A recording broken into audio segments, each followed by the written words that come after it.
Baik, Assalamualaikum warahmatullahi wabarakatuh. Nah, keamanan informasi. Sebelumnya, perkenalkan nama saya Ahmad Gusti Tunawan dengan NIM 0902062317. Di sini akan menerangkan pentingnya keamanan informasi. Keamanan informasi adalah aspek penting dalam era digital saat ini. Nah, informasi sendiri menjadi aset berharga yang perlu dijaga dari ancaman baik itu internal maupun eksternal. Nah, kenapa saya membahas keamanan informasi? Karena materi ini disiapkan untuk ujian UAS, ujian akhir semester dari mata kuliah keamanan informasi, guna memberikan pemahaman mendalam tentang pentingnya keamanan informasi, aspek-aspek yang terlibat, ancaman yang ada, serta regulasi dan standar yang mengaturnya. Kita langsung saja masuk ke pembahasan di sini. Keamanan informasi. Nah, apa sih keamanan informasi itu? Keamanan informasi adalah proses dan taktik untuk melindungi informasi dari akses, penggunaan, pengungkapan, perubahan, perusahaan, atau gangguan yang tidak sah. Banyak sekali kan? Nah, tujuan utama keamanan informasi adalah untuk melindungi data dan sistem, serta menjaga kerahasiaan, integritas, dan ketersediaan informasi. Jadi, keamanan informasi ini sangat penting dalam era digital saat ini ya. Seperti yang kita ketahui, serba-serbi hal kita lakukan untuk dalam dunia digital. Bahkan seperti handphone saja sekarang untuk saat ini menjadi kebutuhan premier yang dulu padahal menjadi kebutuhan tersier. Lanjut kita masuk ke bagian pembahasan yang lebih dalam. Oh ya, tujuan keamanan informasi. Nah, tujuan keamanan informasi itu untuk melindungi kerahasiaan data, seperti kayak informasi sensitif yang hanya dapat diakses oleh orang yang berwenang, seperti kayak data-data kita yang pribadi, seperti kayak NIK dan lain-lain. Lalu yang kedua untuk memastikan keaslian data. Nah, data itu harus tetap asli dan tidak bisa diubah tanpa seizin. Seperti kayak misal kita kirim pesan ke A, maka yang didapat oleh si B itu juga harus sama. Lalu juga ada yang ketiga, menjamin aksesibilitas, yakni informasi harus tersedia kapanpun dibutuhkan. Jadi informasi data itu harus tersedia ketika kita membutuhkannya. Masuk ke lebih dalam di oh ya, contoh nyata. Nah, contoh nyata pentingnya informasi seperti dalam e-commerce. Di sini transaksi belanja online memerlukan keamanan untuk melindungi data kartu kredit pelanggan. Bukan hanya kartu kredit seperti kayak uh, ke aplikasi keuangan seperti kayak Dana dan sebagainya gitu kan juga perlu dilindungi datanya. Lalu di implementasi lain kesehatan juga seperti kayak data rekam medis pasien perlu dirahasiakan untuk menghindari penyalahgunaan seperti kayak nanti ancaman untuk kayak pemerasan gitu. Jadi kita harus merahasiakan rekaman medis pasien.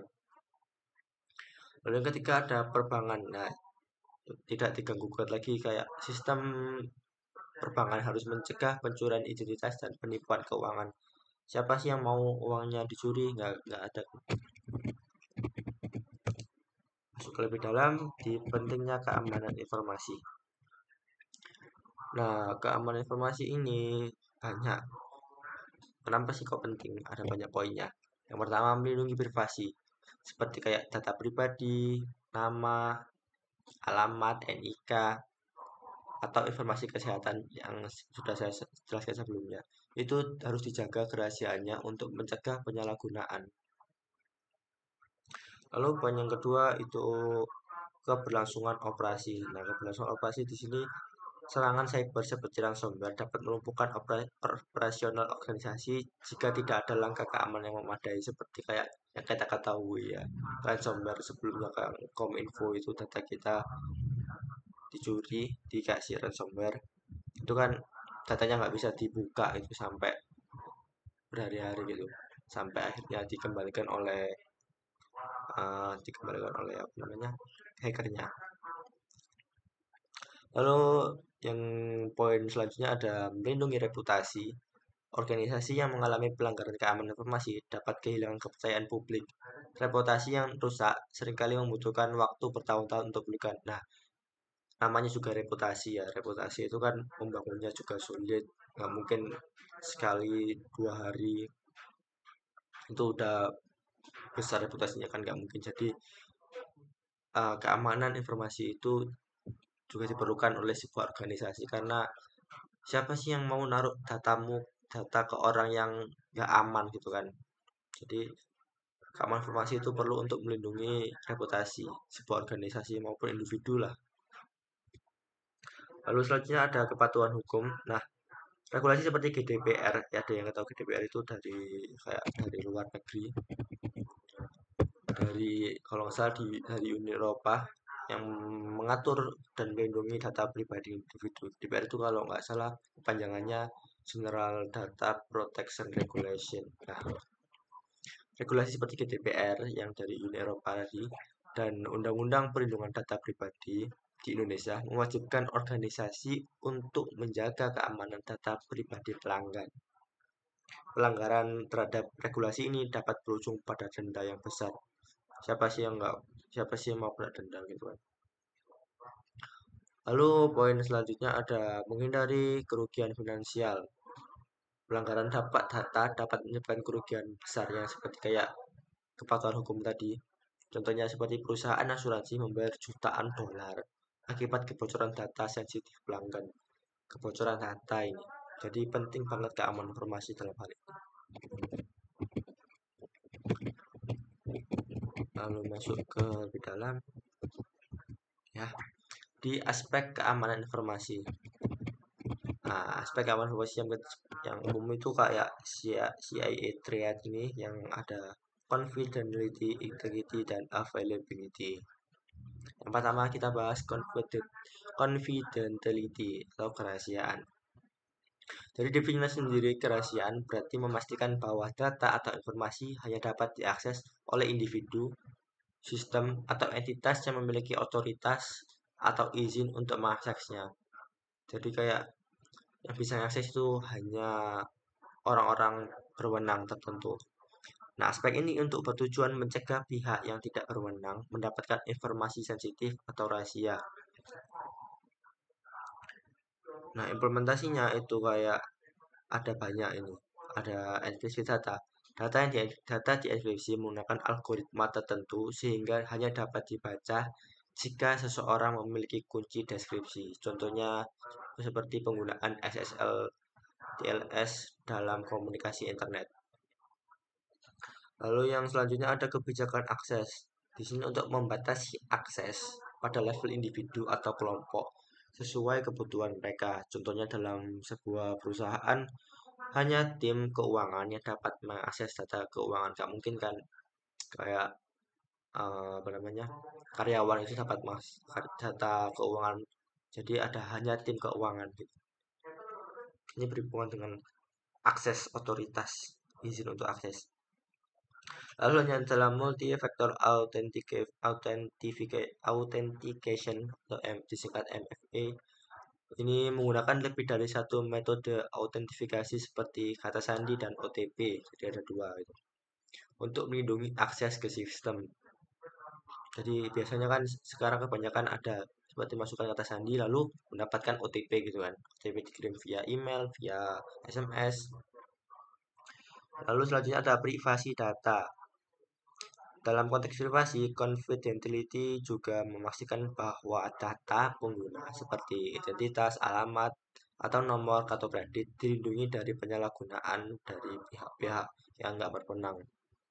Nah, studi kasusnya pada tahun 2017, data pelanggan Equifax yang berisi informasi sensitif lebih dari 140 juta orang bocor ke publik karena kurangnya lapisan kerahasiaan dalam sistem mereka. Nah, kebocoran ini menunjukkan pentingnya penerapan lapisan keamanan informasi seperti enkripsi data. Bayangkan 140 juta orang data orang bocor ke publik karena kurangnya lapisan kerahasiaan. Jadi ini pentingnya keamanan informasi.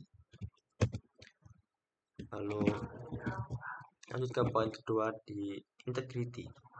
Integrity atau integritas mengacu pada kemampuan sistem untuk memastikan bahwa keamanan data tetap dalam keadaan asli, tetap sama, tidak dimodifikasi atau dirusak baik secara sengaja maupun tidak sengaja.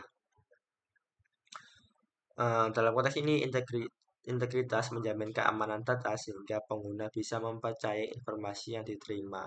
Jadi kayak ya sebelumnya yang tadi saya jelaskan, misal saya mengirim data ke si B, itu data A ke si B, itu si B harus menerima A tanpa dikurangi, tanpa diubah, tanpa ditambahi.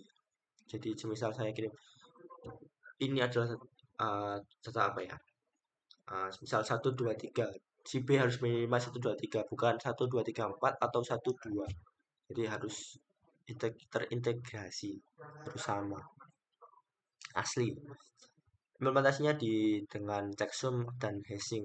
Teknik hashing seperti SHA 256 digunakan untuk memverifikasi integrasi data.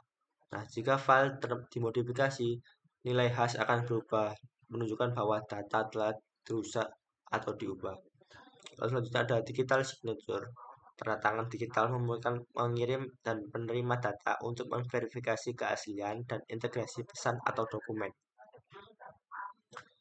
Lalu ada juga audit log, dan ini untuk sistem mencatat semua aktivitas terkait data, termasuk perubahan, modifikasi, sehingga pelanggaran bisa dilacak.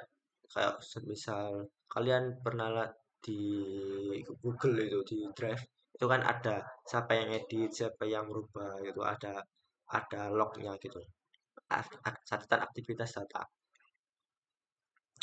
Nah, contoh implementasinya di e-commerce, ada dalam transaksi online, integritas memastikan bahwa jumlah uang yang dibayar oleh pelanggan tidak diubah oleh pihak ketiga. Jadi jumlahnya semisal harganya 2.000, jadi penjualnya juga menerima 2.000 gitu. Implementasi kedua ada rekam medis. Data medis pasien harus tetap akurat untuk memberikan diagnosis yang benar. Jadi misal kayak dulu penyakit dia ini punya penyakit gini gini gini gitu. Jadi kok terus sekarang bisa gini ya karena dulu punya penyakit ini gitu ya. Nah, perubahan data yang tidak sah dapat menyebabkan bahaya yang serius. Jadi dulu dia punya penyakit ini makanya dia sekarang bisa penyakit ini gitu. Itu pentingnya enkripsi data akurat. Contoh kasus nyata pada ransomware di WannaCry tahun 2017, penyerang mengeksekusi file penting data perusahaan, merusak integritas data tersebut. Nah, hal ini mengakibatkan sistem tidak dapat berfungsi sebagaimana mestinya. Ransomware lagi. Selanjutnya ada availability, yang terakhir ada availability atau ketersediaan data. Dari definisinya sendiri, ketersediaan memastikan bahwa sistem, data, atau layanan dapat diakses kapanpun dibutuhkan oleh pengguna yang berwenang. Gangguan pada ketersediaan data disebabkan oleh berbagai faktor, termasuk serangan cyber, bencana alam, atau kesalahan manusia. Di sini detail implementasinya ada 4 poin, ada redundancy.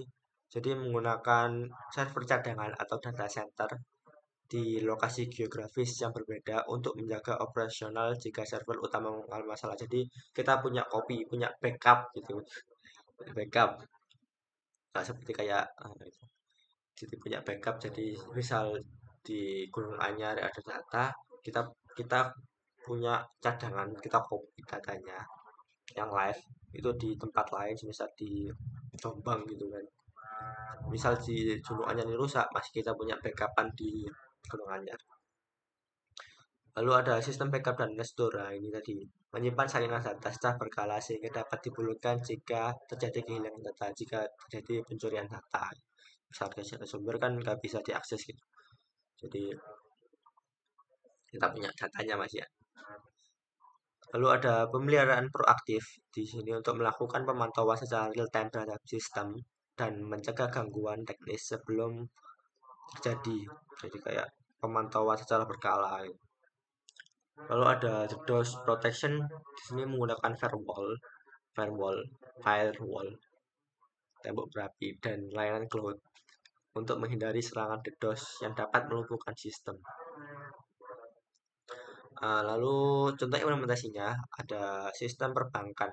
Nah, ATM harus tetap tersedia 24 jam dalam 1 minggu 24 jam untuk melayani nasabah termasuk dalam kondisi listrik mati. Paham kan maksudnya? Jadi ATM harus tersedia semisal jam 12 malam saya mau ambil uang harus bisa. Lalu edukasi online, sistem belajar dari seperti LMS untuk harus memiliki server yang dapat menangani ribuan pengguna tanpa mengalami downtime selama ujian besar berlangsung. Nah, jadi harus servernya harus besar. Nah, kasus nyatanya adalah pada Black Friday tahun 2020, beberapa situs e-commerce besar mengalami gangguan layanan karena lonjakan lalu lintas pengguna yang tidak diantisipasi. Nah, ketidaktersediaan layanan ini menyebabkan kerugian besar karena pelanggan harus beralih ke kompetitor. Jadi harus bisa diantisipasi gitulah. Lalu masuk ke selanjutnya. Nah, ancaman keamanan informasi. Di sini ancaman keamanan informasi itu sama kayak informasi itu banyak, ada yang pertama dari teknologi ya, seperti umum digital sekarang ini. Ancaman ini berkaitan dengan eksploitasi celah atau kelemahan teknis dalam perangkat keras, perangkat lunak atau jaringan. Yang pertama ada malware atau bisa malicious software. Di perangkat lunak berbahaya yang dirancang untuk merusak, mencuri, atau memata-matai data.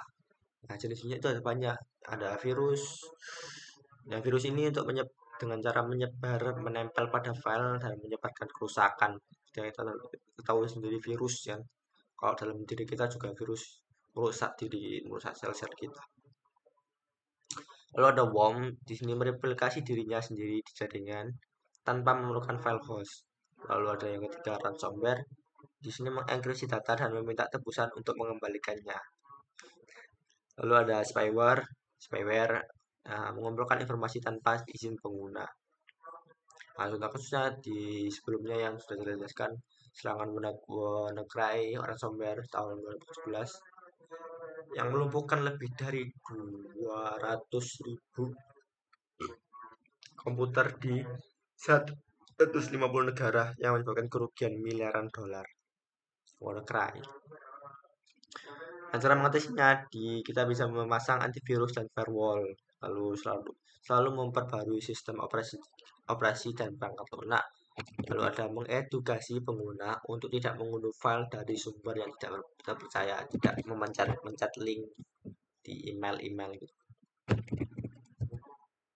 Lalu yang kedua ada phishing, upaya penipuan dengan menyamar sebagai entitas terpercaya untuk mencuri informasi sensitif seperti kata sandi atau nomor kartu kredit. Nah, contoh kasusnya pada tahun 2020, serangan phishing terhadap WHO, World Health Organization, mencoba mencuri data dengan email palsu yang menyerupai organisasi tersebut. Nah, cara mengatasinya itu dengan menggunakan filter spam pada email, memastikan bahwa tautan email berasal dari sumber resmi, dan pelatihan kesadaran keamanan bagi karyawan biar nggak mencet-mencet sembarangan. Lalu ada yang ketiga ada serangan DDoS. Serangan yang membanjiri server dengan permintaan palsu sehingga tidak dapat melayani pengguna sah. Di spam. Contoh kasusnya pada tahun 2016, serangan DDoS besar-besaran terhadap DIN, sebuah penyedia DNS, menyebabkan situs besar seperti Twitter dan Netflix tidak dapat diakses. Nah, cara mengatasinya kita menggunakan layanan cloud seperti pelindungan DDoS bawaan. Ada juga memasang sistem load balancing untuk mengatur lalu lintas jaringan. Nah, selanjutnya ada ancaman teknologi. Nah, ancaman ini melibatkan faktor manusia atau peristiwa fisik yang dapat membahayakan keamanan informasi. Misal ada poin-poinnya juga ini. Ada manipulasi sosial atau social engineering. Penyerang memanipulasi orang untuk memberikan informasi sensitif. Contohnya, penyerang pura-pura menjadi teknisi TI untuk mendapatkan akses ke sistem perusahaan. Jadi kita harus lebih berhati-hati dalam memberikan informasi. Nah, cara mengatasinya itu dengan pelatihan karyawan dengan taktik social engineering. Lalu ada menggunakan autentifikasi multifaktor yang MFA tadi untuk akses sistem. Lalu yang B ada kelainan karyawan. Nah, kesalahan manusia yang dapat menyebabkan kebocoran atau kerusakan data seperti seseorang tanpa sengaja mengirim dokumen sensitif ke alamat email yang salah. Jadi, salah sedikit pun itu bisa fatal ya, berakibat fatal. Nah, mengatasinya menerapkan prosedur verifikasi sebelum mengirim data penting. Verifikasi terlebih dahulu sebelum mengirim data. Lalu ada membatasi akses hanya pada karyawan yang benar-benar membutuhkan data tersebut. Nggak diblok data gitu seperti ke semua karyawan. Jadi yang benar-benar butuh kayak tim keuangan tadi. Lalu ada juga ya dari insiden fisik seperti kerusakan data akibat bencana alam, kebakaran, dan pencurian perangkat keras. Jadi contohnya kayak kehilangan data pelanggan karena kebakaran di data center, di kayak di kebakaran di apa namanya KPK itu kan data koruptor hilang. Dalam mengatasinya memiliki sistem backup otomatis di lokasi berbeda. Lalu ada menggunakan perangkat penyimpanan yang tahan bencana. Lalu ada lagi ancaman internal atau insider threats. Ancaman ini yang berasal dari individu dalam organisasi, baik sengaja maupun tidak disengaja. Uh, Kenapa dari dalam organisasi? Karena ada motivasinya ini. Ketidakpuasan karyawan seperti kayak tidak mendapat gaji yang sepadan, lalu ada kelalaian dalam menjalankan kebijakan keamanan, lalu penyalahgunaan akses yang diberikan seperti yang saya jelaskan sebelumnya. Nah, contoh kasusnya itu seorang mantan karyawan sebuah perusahaan mencuri data pelanggan sebelum mengundurkan diri dan penjualnya ke pihak ketiga. Cerdik. Tapi ini tidak boleh dicontoh ya teman-teman. Lalu ada cara mengatasinya, menerapkan kebijakan Resolve Based Access Control atau disingkat RBAC. Lalu ada mengawasi aktivitas pengguna melalui audit log dan mengaktifkan akun segera setelah karyawan keluar dari perusahaan. Jadi dia udah keluar, dia udah nggak punya akses. Lalu ada ancaman regulasi dan hukum. Organisasi tidak hanya mematuhi regulasi keamanan informasi yang tidak mematuhi regulasi keamanan dapat menghadapi sanksi hukum dan denda. Misal contohnya pelanggaran GDPR dapat menyebabkan denda hingga 200 juta euro atau 4% dari pendapatan tahunan. Wow. Cara mengatasinya memahami dan mematuhi regulasi lokal dan internasional, lalu menggunakan audit reguler untuk memastikan kepatuhan. Jadi ada pihak ketiga yang membantu kita untuk memastikan kepatuhan. Nah, regulasi dan standarnya. Ya, regulasi standarnya adalah seperangkat aturan pedoman dan kebijakan yang dirancang untuk memastikan organisasi mengelola, melindungi, dan memanfaatkan data secara aman. Regulasi bersifat hukum wajib dipatuhi, sedangkan standar adalah panduan teknis yang dapat digunakan sebagai acuan terbaik. Nah, tujuannya untuk melindungi kerahasiaan, mencegah pelanggaran hukum, dan menjaga kepercayaan mitra. Ada banyak ini, ada GDPR, poin utamanya untuk hak individu akses dan kontrol data mereka. Implementasinya itu kayak perusahaan harus mendapatkan persetujuan eksplisit sebelum mengumpulkan data, dan data pengguna harus dienkripsi untuk melindungi data pencurian. Selanjutnya ada HEALTH, HIPAA, HIPAA, regulasi AI dari Amerika Serikat. Poin utamanya untuk melindungi kerahasiaan informasi kesehatan dan akses tidak sah terhadap data pasien. Jadi implementasinya itu rumah sakit menggunakan sistem enkripsi data dan akses data dibatasi untuk staf yang terlibat saja. Selanjutnya ada undang-undang di Indonesia yang kita ketahui, Undang-Undang ITE mengatur penggunaan teknologi informasi dan perlindungan data di Indonesia, dan Undang-Undang PDP yang diterbitkan tahun 2022 ini untuk mengatur hak individu atas data pribadinya. Nah, standar keamanan informasi yang seperti kita ketahui, standar informasi itu ISO di 27001. Ini standar nasional untuk manajemen keamanan informasi. Poin utamanya itu identifikasi resiko, merancang dan menerapkan kontrol keamanan, dan melakukan audit secara berkala. Implementasinya di perusahaan telekomunikasi menerapkan ISO 27001 untuk melindungi data dan penyadapan. Lalu ada ini Cyber Security Framework yang dikembangkan oleh National Institute of Standard and Technology. Ada komponen utamanya identity, protect, detect, respond, recover. Nah, implementasinya itu ada perusahaan energi menggunakan NIS untuk melindungi jaringan listrik dari serangan cyber. Lalu ada yang terakhir ada PCI DSS, komponen utamanya MC data, transaksi kartu kredit, dan memantau aktivitas jaringan untuk mencegah pencurian data. Implementasinya itu ada e-commerce memastikan bahwa data kartu kredit pelanggan tidak disimpan dalam kulkas biasa. Nah, thank you kurang lebihnya. Itu saja yang mungkin yang dapat saya sampaikan. Kurang lebihnya mohon maaf. Assalamualaikum warahmatullahi wabarakatuh.